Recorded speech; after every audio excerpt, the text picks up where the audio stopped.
Hello everyone. So this is part 2 of Rob Nixon's environmentalism and post-colonialism.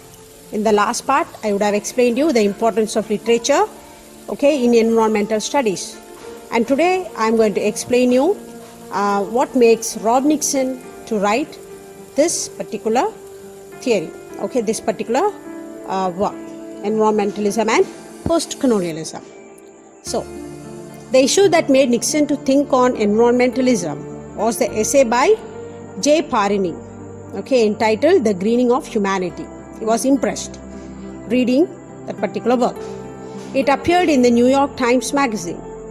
Here, Parini has described the importance of environmentalism in humanities, especially in literature. At the end of the essay, he named some 25 writers and critics whose work was central to this environmental studies boom. So these writers and critics were Americans. Now see, environmental issue is global in scale. So we cannot claim that one country's practice have no impact on neighboring ecosystems. Environmental issue is not only the problem of Europe or Asia or Russia. It is a global issue and every state has every right to protect its territory. But what Rob Nixon says is, despite all these measures, the case with once colonized countries suffered in the post-colonial era because of the American foreign policy, which plays direct role in the local election, especially in Nigeria.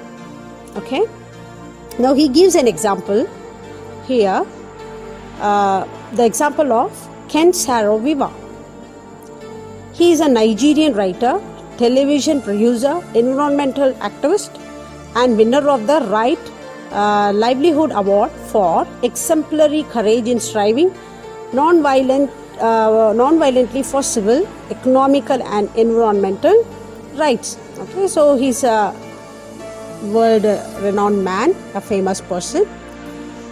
He is also a member of the Ogoni people, an ethnic minority in Nigeria.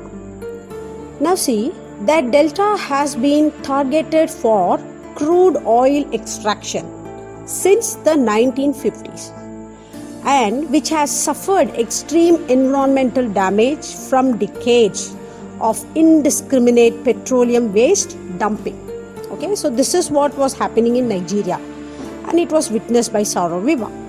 And as you know, he is already an environmental activist.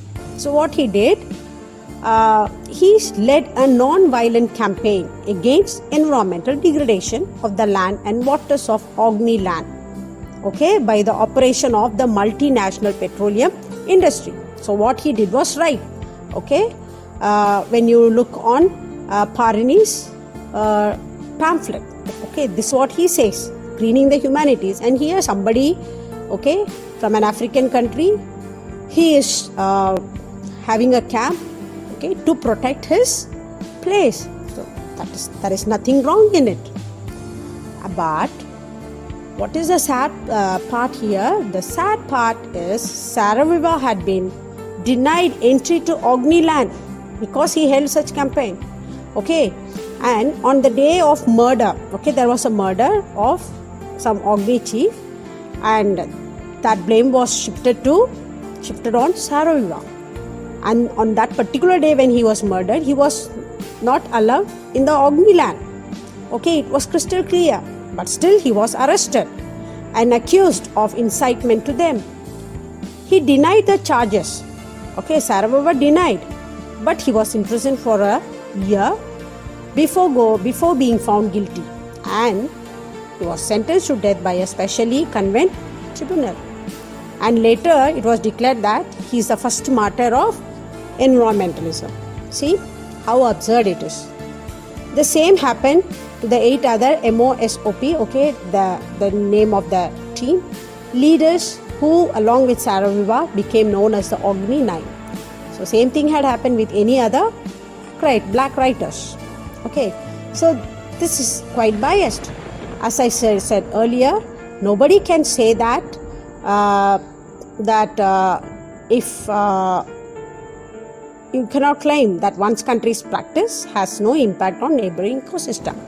So if one part of the world is affected, and of course in due time it affects the entire part of the world. That was the result of tsunami. That is what the result. Today we have the global warming, the climatic changes, okay, terrible tornado, storm, so many things are taking place, forest fire. These all are the outcome of it is all because of our fault. We didn't bother about our nature. So just keeping America safe and destroying Africa is not going to bring a solution to it, okay? Some other way it is going to affect the whole entirely. This is what Rob Nixon is trying to say, okay? So finally you can see that the environmental issue is a global issue, okay? Just by writing and conducting conference and conducting meeting by white and denying that to the black or anybody else is purely hypocrisy. It has no meaning. So what he says is, in this post-colonial era where the foreigners have left the country, but still they seem to be the dictators of the country they oppressed in the past.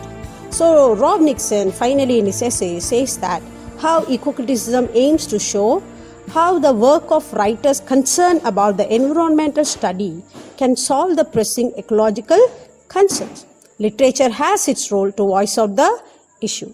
Literature departments are likely to remain influential players in the greening of the humanity. So in this situation, he believes that literature department can do marvel, okay, they can reach the young minds, and thereby we can expect, okay, a change in the coming generation, and they will have in their heart to protect or save their nature. So this is what he says about environmentalism, how it is a big issue, big threat to the humankind, and how post-colonialism, okay, affects, right, directly and indirectly in its path of progress.